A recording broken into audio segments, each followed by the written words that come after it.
Yeah, I know it was tough. It was tough. And retailers would change their orders for next week. I always remember taking the the live weight plan on a Friday afternoon. I had a meeting with the GM in the processing plant. And I used to go with a plan that the guys had worked on for hours, days, in fact, to put the plan for the whole of the next week's slaughter together. You go and see them on a Friday afternoon and he says, oh, no, I've just had call from the retailers. They want to go on promo next week. That means we need to change the schedule. We need more small birds, less big birds. Let's chop and change. And the whole plan was up in the air on a Friday afternoon. So that was fine. But my challenge was to go down to the live haul planner and actually tell him, this isn't good news, guys. I mean, you're going to have to now work in the remainder of Friday afternoon to change all of next week's plan.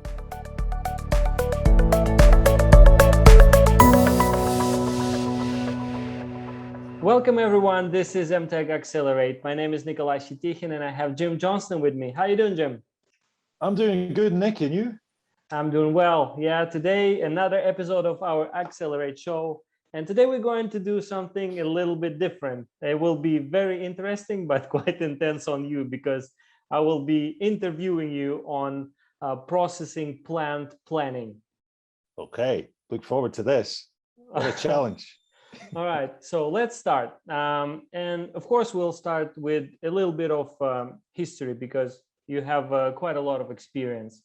So first of all, I want to ask, was it always that hard and challenging to plan the processing plants?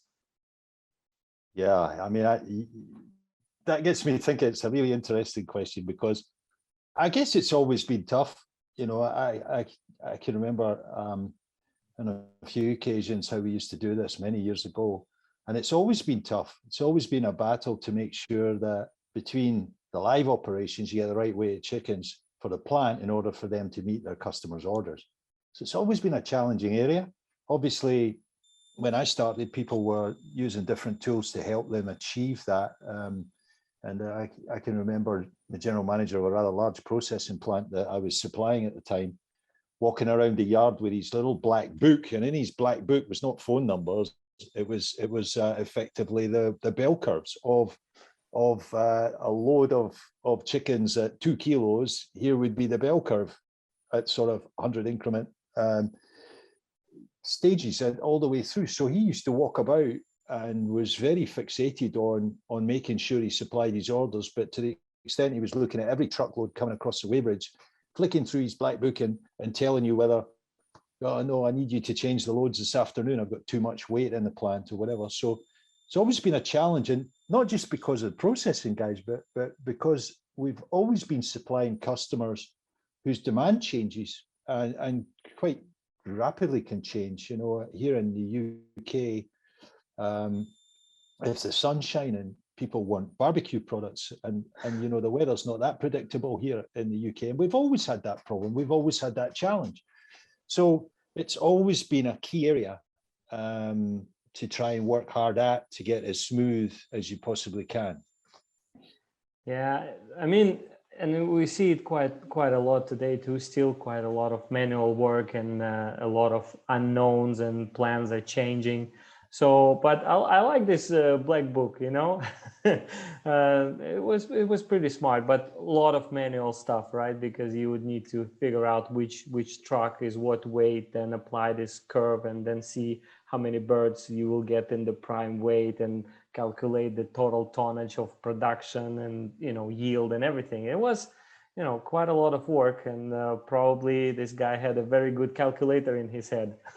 Yeah, I know it was tough. It was tough, and retailers would change their orders for next week. I always remember taking the live weight plan on a Friday afternoon. I had a meeting with the GM in the processing plant, and I used to go with a plan that the guys had worked on for hours, days, in fact, to put the plan for the whole of the next week's slaughter together.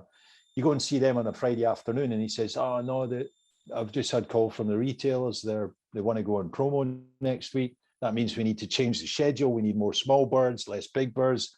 Let's chop and change." And the whole plan was up in the air on a Friday afternoon. So that was fine. But my challenge was to go down to the live haul planner and actually tell him, this isn't good news, guys. I mean, you're going to have to now work in the remainder of Friday afternoon to change all of next week's plan. So that was an interesting relationship I had on a Friday afternoon with a live haul scheduler. Yeah. Probably, the situation got a little bit intense at the times. Yeah, indeed. Yeah, it looks like, nothing changed more or less, right? So it's still lots of fluctuations and lots of changes in advance, but people still trying to balance all of it. Yeah. And what are the main approaches for the planning in general for the processing plant?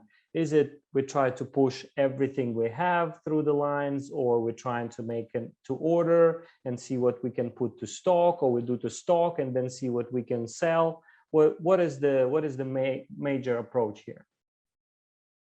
Yeah, I think that probably has changed a bit over time. I mean, we used to continually just push from production through into the plant and try and maximize the kilos and the tonnage through the operation to keep our overheads and costs of the end product as low as possible. And that used to cause its own challenges, of course. But nowadays there is definitely more of a move to, let's have a look at the orders. Let's look at forecasted orders. Let's try and get some relationship with our customers, retail and food service, about orders for different SKUs and demand going forward, and then try to plan our production to meet that as best we can. So there is certainly much more of a pool kind of mentality coming in, particularly in integrators producing fresh product. And a lot of companies are, particularly here in Europe, and the Middle East for that matter nowadays, are dedicated to fresh production. So in that situation, you need to take a lot more care to make sure that your live weight profiles is reflecting what you need to satisfy your customer. So it's probably always been a push mentality, but now starting to tune in certain parts of the world much more to pull as a first way of making your plan. Okay. And what about those products? For example, I remember when you used to go in the shop and you see all kinds of sizes of birds there. There's a whole bird, and there could be small one, there would be big one, middle one, all kinds of different sizes. Now you can't see it anymore. You will come to the shop and everything will be more or less standard weight. The packages and the sizes and everything is more consistent. Is that because in the past there was no way to plan it, or it's because everything is now moving towards create the SKUs and products to order? Yeah, well, look, I mean, one of the fundamental changes over the last 10 or 20 years has been moving progressively retailers and food service more into fixed weight, fixed price product. And that certainly has made planning and processing plants incredibly more difficult. And the need for that match between the farming operation and processing to be a much closer working relationship. And why? Well, because there's a tighter spec for all these SKUs now, and so a retailer or a food service client has a tight weight range for any of these products, any SKUs, and that if you produce birds over that tight weight range, so heavier than their maximum requirement, you're not going to get paid for the difference. It's called giveaway effectively, and it's a major driver now in processing plants, in most processing plants around the world, because we've seen much more of a move towards food service over time, and more people eating out, more quick service restaurants, and that is a fixed weight, fixed price item, and so that has to be manufactured to a fairly tight specification. Any weight in excess of that, you're not going to get paid for. But also retailers over the last period of time have moved in that same direction. So again, when I started in the industry, it was all catch weight. So it didn't really matter. There wasn't tight spec. You got small, medium, and large birds. They would give you a price. They would pay you a price, but it was catch weight. So it didn't matter. There was no ceiling beyond which you didn't get paid. You got paid for everything you produced. Now that's changed significantly in retail, and it's always kind of been that way in food service. Just food service volumes have increased, so it's put considerable pressure on how we plan in that processing plant and how we execute customer orders and different SKUs efficiently and minimizing giveaway. Yeah, so we already started talking about a little bit about the complexities of the planning, right? So there is a demand, there is also supply, and there is everything in the middle, the plant constraints. So we started talking about demand, and you said that, you know, now it's more of a fixed weight, there is a spec of the product, and I assume also there are much more SKUs now to produce. And this is one question, why there are so many now. And the other question I have is, what is the reason for almost constantly changing orders? Because for many plants, it's a big issue that the orders are constantly changing. Why customers are changing those orders? Yeah, okay. Well, we've definitely, as an industry, been very successful in selling the end product, chicken, and we've got, and lots of the larger producers, even the medium-sized ones nowadays, have kind of product development teams. So there's an awful lot of work going into innovation, developing new products, new sauces, new ways of producing different chicken SKUs, and the range has grown exponentially. It's no longer just a simple whole bird and, you know, thighs, drumsticks and wings and things. It's like now there's a whole range of different stuff. And of course, you know, when retailers get involved in food service, they're always trying to innovate and produce new, unique products. So that's extended the range. Quite often we haven't culled SKUs. It's just the number of SKUs just increased over time.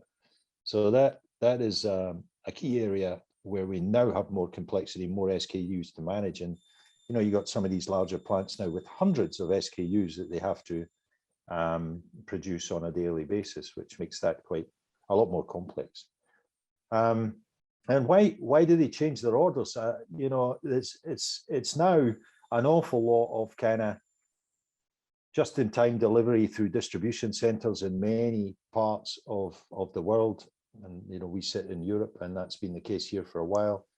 And they're reading what's selling, what's selling on a constant basis, and, you know, just tweaking and changing orders. And that is fed back to the plant, and they're always discussing, you know, how do we change? How do we tweak it to match what the consumers are buying? And again, if the sun comes out, they're going to buy more barbecue products. And you know, in the UK, we don't have constant sunshine during the summer. So that kind of changes demand for different products. And you can find yourself having to react at very short notice to changes in consumer demand, which is we try and do within the poultry industry in order to, you know, satisfy our customers and keep things moving positively. So there's a lot of things there that can impact, from the weather to what products consumers are buying, new products, innovation, and tweaking and changing happens on a regular basis, particularly in fresh products, of course. And a lot of markets are only producing fresh. That's their primary range of products. And that there's a short shelf life. So again, you're getting your orders in. You're probably having to pack ahead of the anticipated order coming through, so that you can meet that volume and get it on the truck that has to be in a distribution warehouse by a set time. And a few years ago, you know, they started to have to manage the truck's arrival with finished goods and product going into a central distribution warehouse. And they would give you time windows when your load of chicken had to arrive at a warehouse to offload. And that warehouse could be 300 or 400 miles away from where the plant is. So there's a tremendous amount of coordination and planning has to go in order that you try and maximize your order execution. Yeah, and I guess it's also important to know that now there are more than one or two parties involved. There could be a distributor that can be selling to the retail chain, then the retail chain can work with smaller shops, and all of them connecting and collecting their orders in one consolidated platform, if you're lucky. If not, then the orders will be coming from all those different directions. Yeah. And you need to see, okay, which one I need to produce first, this one or this one. That's also, you know, a matter of priorities, markets, maybe some bonuses for your customers and things like that. Yeah, and Nick too, we also think about a business as being one processing plant, whereas in effect, in many businesses, have multiple processing plants, and they're trying to optimize the production in each one for the same customer ultimately, perhaps, but different product ranges. Plants are more efficient than others, they're killing different weight profiles. So there's also the coordination of multiple processing plants to satisfy a specific order requirement. So there's lots to think about there.